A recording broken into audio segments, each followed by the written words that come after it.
বন্ধুরা, আজকের আমার ভিডিওর বিষয়বস্তু হলো লেবু গাছে ফুল আসার পরবর্তী পরিচর্যা। বন্ধুরা, আজকের ভিডিওতে বলবো লেবু গাছে ফুল আসার পর কি খাবার গাছে প্রয়োগ করতে হবে, যে খাবার প্রয়োগ করলে প্রত্যেকটা ফুল থেকে ফলে পরিণত হবে। ফুল আসার পর গাছে কোন পেস্টিসাইড আমরা স্প্রে করতে পারবো, গাছে ফুল থাকাকালীন গাছে কতটা পরিমাণ জল প্রয়োগ করতে হবে, সবকিছু বলবো আজকের এই ভিডিওতে। তাই আজকের এই ভিডিওটা কিন্তু খুবই গুরুত্বপূর্ণ হতে চলেছে। সম্পূর্ণ ভিডিওটা দেখার অনুরোধ রইল। ভিডিও শুরু করার আগে নতুন বন্ধুদের উদ্দেশ্যে বলছি, যদি এই চ্যানেলে নতুন বন্ধু হয়ে থাকো, যদি এই ধরনের নিত্য নতুন বাগান সংক্রান্ত ভিডিও দেখতে আগ্রহী হয়ে থাকো, তাহলে আমার এই চ্যানেলটাকে সাবস্ক্রাইব করে পাশের বেল আইকনটা প্রেস করে রাখার অনুরোধ রইল। কারণ এইরকম নিত্য নতুন বাগান সংক্রান্ত ভিডিও আমি প্রতিদিন ঠিক সন্ধ্যা 6টার সময় আপলোড করে থাকি। তাছাড়া সকল বাগানপ্রেমী বন্ধুদের কাছে ভিডিওটা শেয়ার করারও অনুরোধ রইল।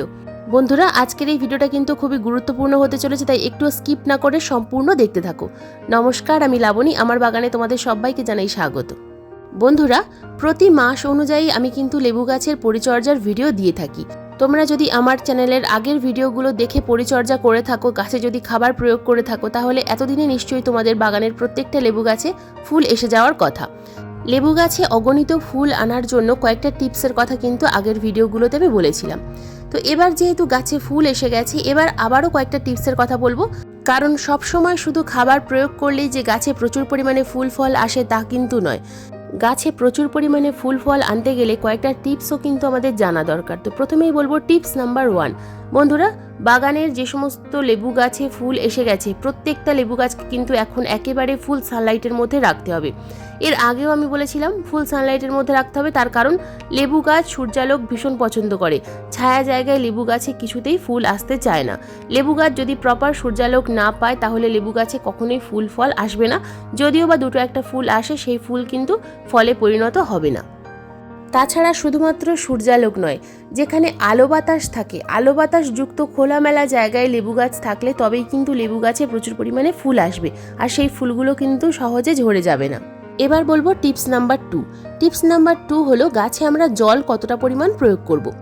লেবু গাছে ফুল আসার আগে কিন্তু আমরা জল একেবারেই কম প্রয়োগ করছিলাম, কিন্তু যখনই লেবু গাছে ফুল চলে আসবে, সেই ফুলগুলো যেন ঝরে না পড়ে, তার জন্য কিন্তু আমাদেরকে জলের পরিমাণ ঠিকঠাক রাখতে হবে।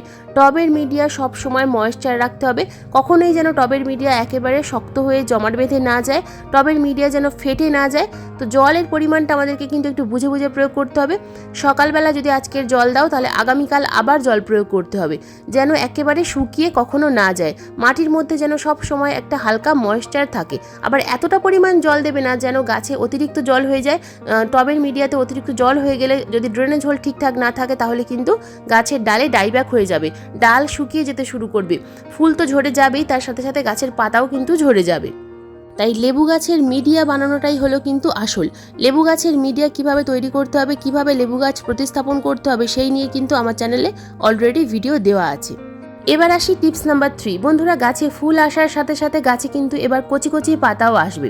আর গাছে যখন কচি কচি পাতা আসবে, সেই পাতার মধ্যে কিন্তু বিভিন্ন ধরনের পোকামাকড়ের আক্রমণ হবে। এটাই স্বাভাবিক, কচি পাতা পোকামাকড় খেতে ভীষণ ভালোবাসে। তো এই সময় আমরা কিন্তু শুধুমাত্র নিম অয়েল স্প্রে করতে পারবো। নিম অয়েল স্প্রে করতে পারবো, অথবা নিম পাতা ফোটানোর জল। তো এই দুটোর মধ্যে যে কোনো একটা কিন্তু এই সময় স্প্রে করতে হবে, কারণ গাছে এখন প্রচুর পরিমাণে ফুল আছে। আর এই ফুলের মধ্যে যদি আমরা রাসায়নিক পেস্টিসাইড ইউজ করি, তাহলে কিন্তু প্রত্যেকটা ফুল ফলে পরিণত হওয়ার আগেই ঝরে পড়বে। আর যদি তোমাদের বাগানের লেবু গাছে ফুল এখনো পর্যন্ত কুঁড়ি অবস্থায় থাকে, যদি এখনো না ফোটে, তাহলে যে কোনো রাসায়নিক পেস্টিসাইড ও ফাঙ্গিসাইড একসাথে মিশিয়ে তোমরা গাছে স্প্রে করতে পারবে, অথবা আলাদা আলাদাভাবেও স্প্রে করতে পারবে। কিন্তু যদি ফুল ফুটে যায়, তাহলে একেবারেই কোনো রকম কোনো রাসায়নিক পেস্টিসাইড বা ফাঙ্গিসাইড স্প্রে করতে পারবে না। বন্ধুরা, এবার আসি টিপস নাম্বার 4। যে সমস্ত গাছ আমরা প্রতিস্থাপন করেছি 3 মাস 4 মাস অথবা 6 মাস আগে, যে গাছে এখনো পর্যন্ত তেমন একটা ফুল আসেনি, সেই গাছে আমরা এই সময় কি খাবার প্রয়োগ করব। এই সময় আমরা এই গাছে একটা মিশ্র খাবার প্রয়োগ করব। আমি যে মিশ্র খাবার বানিয়ে রেখে দিত, সেই মিশ্র খাবার এখানে 1 মুঠো পরিমাণ প্রয়োগ করছি।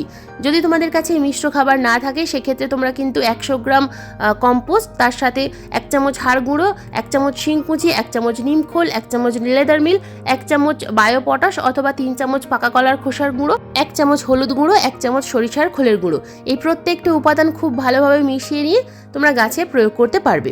তো এটাই হলো লেবু গাছের মিশ্র খাবার। এছাড়া কিন্তু আর অন্য কোনো খাবার প্রয়োগ করার প্রয়োজন নেই। তো আমার কাছে যে যেহেতু আগে থেকে এই মিশ্র খাবার তৈরি করা থাকে, তো সেখান থেকেই আমি 1 মুঠো পরিমাণ এই নতুন ছোট গাছে প্রয়োগ করলাম এবং দিয়ে দিলাম তারপরে মাটি এবং কম্পোস্ট সমপরিমাণে মিশিয়ে নিয়ে উপরে দিয়ে দিলাম, কারণ আমি যখন প্রতিস্থাপন করেছিলাম তখন অনেকটা ফাঁকা রেখেছিলাম, তো সেই কারণে আমি উপর থেকে কিছুটা পরিমাণ মাটি ও কম্পোস্ট মিশিয়ে তারপর কিন্তু টবের মিডিয়াতে প্রয়োগ করলাম। তো এই খাবারটা নতুন গাছের জন্য দেখালাম, কিন্তু যে গাছে এই মুহূর্তে ফুল আছে সেই গাছে আমরা কি খাবার প্রয়োগ করব সেটাও দেখাবো। তবে তার আগে দিয়ে দেবো ভরপুর মাত্রায় জল আমাদেরকে কিন্তু এই সময় ভরপুর মাত্রায় দিতে হবে, কারণ সামনে গ্রীষ্মকাল আসছে। প্রতিদিন এখন রোদ্দুরের তাপমাত্রা অনেকটাই বেশি, প্রতিদিন জল প্রয়োগ করা সত্ত্বেও জল প্রতিদিন কিন্তু শুকিয়ে যাচ্ছে, তাই প্রতিদিন অল্প অল্প জল কিন্তু আমাদের অবশ্যই প্রয়োগ করতে হবে। আর টবের ড্রেনেজ সিস্টেমটা ঠিকঠাকভাবে চেক করে রাখতে হবে, যেন জল প্রয়োগ করার পর জল যেন জমে না থাকে, জলটা যেন ড্রেনেজ সিস্টেম দিয়ে বাইরে বেরিয়ে যায়। যদি মনে হয় যে জল জমে যাচ্ছে, জলটা বাইরে বেরিয়ে যাচ্ছে না, তাহলে অবশ্যই গাছটা কিন্তু রিপোর্ট করে ফেলতে হবে এই সময়, কারণ এই ফেব্রুয়ারি মাস যে কোনো গাছ রিপোর্ট করার আদর্শ সময়। তো রিপোর্ট করে নিলে তাহলে কিন্তু আর গাছে ডাইব্যাক হয়ে যাওয়ার সম্ভাবনা থাকে না, গাছের ডাল শুকিয়ে যায় না বা কোনো রকমভাবে পাতা হলুদ হয়ে ঝরেও পড়ে না। বন্ধুরা, এবার বলবো টিপস নাম্বার 5, ভিডিওর মেন বিষয়বস্তু। যে গাছে ফুল আছে সেই গাছে আমরা এখন কি খাবার প্রয়োগ করব, কোন খাবার গাছে স্প্রে করব, যে খাবার গাছে এই সময় প্রয়োগ করলে প্রত্যেকটা ফুল ফলে পরিণত হবে, তাছাড়া কোন খাবার প্রয়োগ করলে ফলে পরিণত হওয়ার পর সেই ফল হলুদ হয়ে ঝরে পড়বে না। তো এখানে দেখো আমি মোট 5 রকম খাবার নিয়েছি। তো কি কি এই খাবারগুলো, প্রথমে যে খাবারটা দেখাচ্ছি বন্ধুরা, একটা 12 বা 14 ইঞ্চি টবের জন্য 1/2 চামচ পরিমাণ নিয়েছি আমি এখানে। প্রথমেই চুন নিয়েছি, তো এই চুনটা কিন্তু আমাদেরকে 2 বার প্রয়োগ করতে হবে, একবার এখন প্রয়োগ করতে হবে, আর একবার যখন লেবু মটর দানার সাইজে হবে ঠিক তখন আর একবার এই চুনটা আমাদেরকে গাছে প্রয়োগ করতে হবে। চুন বারে বারে প্রয়োগ করার কোনো প্রয়োজন নেই, 2 মাস অন্তর অন্তর চুন প্রয়োগ করতে পারো বন্ধুরা। তো এরপর যেটা দেখাচ্ছি বন্ধুরা, এটা হলো ফসফরাস সমৃদ্ধ খাবার। এখন এই সময় আমাদের প্রত্যেকটা লেবু গাছে ফসফরাস সমৃদ্ধ খাবার অবশ্যই দিতে হবে, এটা দিতেই হবে। তো এখানে আমি নিয়েছি হাড়ের গুঁড়ো। হাড়ের গুঁড়োতে আছে প্রচুর মাত্রায় ফসফরাস এবং ক্যালসিয়াম, তো হাড়ের গুঁড়ো আমি এখানে রেখেছি 2 চামচ পরিমাণ। এরপর যেটা নিয়েছি বন্ধুরা, এটা হলো সিউইড গ্র্যানুলস। যে কোনো কোম্পানির সিউইড গ্র্যানুলস যদি তোমাদের কাছে থাকে তাহলে অবশ্যই প্রয়োগ করবে, আর যদি সিউইড গ্র্যানুলস না থাকে সেক্ষেত্রে তোমরা কিন্তু এখানে যে কোনো মাইক্রোনিউট্রিয়েন্টস 1/2 চামচ পরিমাণ ইউজ করবে। তাছাড়া মাইক্রোনিউট্রিয়েন্টস তোমরা কিন্তু গাছে স্প্রেও করতে পারো।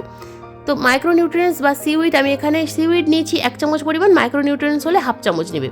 এরপর যেটা সাদা রঙের দেখতে পাচ্ছ বন্ধুরা, এটা হলো 1/2 চামচ পরিমাণ বোরন। বোরন এই সময় আমাদের অবশ্যই প্রয়োগ করতে হবে, বোরন গাছে প্রয়োগ করলে গাছের ফুল ফল ঝরে পড়া বন্ধ হয়। এরপর যেটা নিয়েছি এটা হলো হলুদ গুঁড়ো। হলুদ গুঁড়োর পরিবর্তে তোমরা এখানে ট্রাইকোডার্মা ভিরিডি নিতে পারো, তবে ট্রাইকোডার্মা ভিরিডি দিলে তাহলে কিন্তু অন্তত 15 দিন গাছে কোনো রকম কোনো রাসায়নিক খাবার প্রয়োগ করা যাবে না। হাড়ের গুঁড়োর পরিবর্তে তোমরা কিন্তু এখানে সিঙ্গেল সুপার ফসফেট ইউজ করতে পারো, তাছাড়া সম্পূর্ণ অর্গ্যানিক উপায়ে তোমরা প্রোম ইউজ করতে পারো। অনলাইনে প্রোম অ্যাভেলেবেল আছে, আমি ডিসক্রিপশন বক্সে লিঙ্ক দিয়ে দেবো, তোমরা চাইলে কিন্তু দেখে নিতে পারো, বাই করতে পারো। প্রোম কিন্তু সম্পূর্ণ অর্গ্যানিক খাবার, ফসফরাস সমৃদ্ধ খাবার। তো এই প্রত্যেকটা খাবার আমি খুব ভালোভাবে মিশিয়ে নিয়েছি, এবং মিশিয়ে নেওয়ার পর দেখো টবের কিনারা বরাবর আমি কিন্তু একটা ফাঁকা জায়গা করেছি, তো মাটিটা খুশে নিয়েছিলাম এবং সাইড থেকে কিনারা বরাবর গ্যাপ তৈরি করেছি। তো এই গ্যাপের মধ্যে আমি কিন্তু খাবারটা প্রয়োগ করব।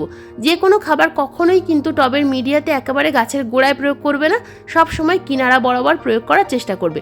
তো মাটিটা আমি উঁচু করে রেখেছিলাম, তো সেই মাটিটা দিয়ে আমি কিন্তু এবার চাপা দিয়ে দিলাম। এখন কম্পোস্ট ইউজ করছি না, কম্পোস্ট টবের মাটিতে আগে থেকে দেওয়া আছে, তাই কম্পোস্ট এখন আমি দিলাম না। এখন শুধুমাত্র এই কটা খাবারই দিতে হবে। এই কটা খাবার এই সময় গাছে প্রয়োগ করলে গাছে যে ফুলগুলো এসেছে প্রত্যেকটা ফুল কিন্তু ফলে পরিণত হবে এবং গাছের ফুল ঝরে পড়া বন্ধ হবে, ফলের আকার বড় হবে, ফলের মধ্যে মিষ্টতা আসবে।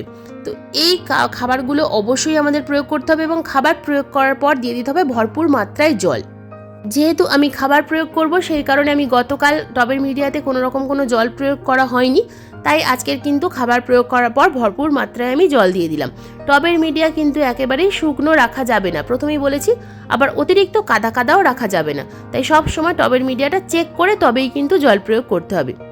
আর জল প্রয়োগ করার পর ড্রেনের ঝোলটা কিন্তু অবশ্যই লক্ষ্য রাখবে, ড্রেনের ঝোল দিয়ে জলটা বাইরে বেরিয়ে যাচ্ছে কিনা। যদি ড্রেনের ঝোল দিয়ে জল বেরিয়ে না যায় তাহলে কিন্তু ডালের মধ্যে ডাইব্যাক আসবেই। আর যদি দেখো যে ডাইব্যাক আসছে তাহলে সেই ডাইব্যাক ডালগুলোকে কেটে দিতে হবে এবং সেখানে ফাঙ্গিসাইডের প্রলেপ লাগাতে হবে আর রুট ট্রিটমেন্ট করতে হবে। বন্ধুরা, এখানে আমি একটা খাবার কিন্তু মিডিয়াতে প্রয়োগ করিনি, তার কারণ আমি এবার গাছে এটা স্প্রে করব। তো কি খাবার গাছে স্প্রে করব? এটা হলো 0050। 1 লিটার জল নিয়েছি স্প্রেয়ার বটলের মধ্যে এবং তার মধ্যে দিয়ে দিলাম 2 গ্রাম পরিমাণ 0050। এই 0050 খাবারটা সকালবেলা যখন হালকা হালকা রোদ্দুর থাকবে সেই সময় গাছে স্প্রে করতে হবে। এটা কিন্তু আমরা 15 দিন অন্তর অন্তর দুবার স্প্রে করব। যদি এই 0050 গাছে স্প্রে করতে না চাও সেক্ষেত্রে কিন্তু টবের মিডিয়াতে এই সাদা পটাশ মিডিয়াতে দিয়ে দিতে পারো, অথবা পাকা কলার খোসার গুঁড়ো 4 চামচ থেকে 5 চামচ দিতে হবে। আর তাছাড়া পাকা কলার খোসা জলে 3 থেকে 4 দিন ভিজিয়ে রেখে সেই জলটা কিন্তু গাছের গোড়ায় প্রয়োগ করতে হবে 10 দিন অন্তর অন্তর। তাহলেও কিন্তু খুব ভালো রেজাল্ট পাবে, তার কারণ পাকা কলার খোসার মধ্যে আছে প্রচুর পরিমাণে পটাশিয়াম। বন্ধুরা, এই ছিল আজকের আমার ফেব্রুয়ারি মাসে লেবু গাছের পরিচর্যার ভিডিও।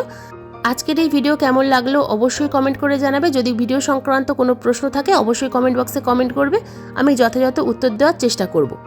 আজকের এই ভিডিওটা যদি তোমাদের ভালো লেগে থাকে, যদি ভিডিওটা খুব গুরুত্বপূর্ণ বলে মনে হয়, তাহলে সকল বাগানপ্রেমী বন্ধুদের কাছে শেয়ার করার অনুরোধ রইল। আর যদি চ্যানেলে নতুন বন্ধু হয়ে থাকো চ্যানেলটাকে সাবস্ক্রাইব করে পাশের বেল আইকনটা প্রেস করে রাখারও অনুরোধ রইল।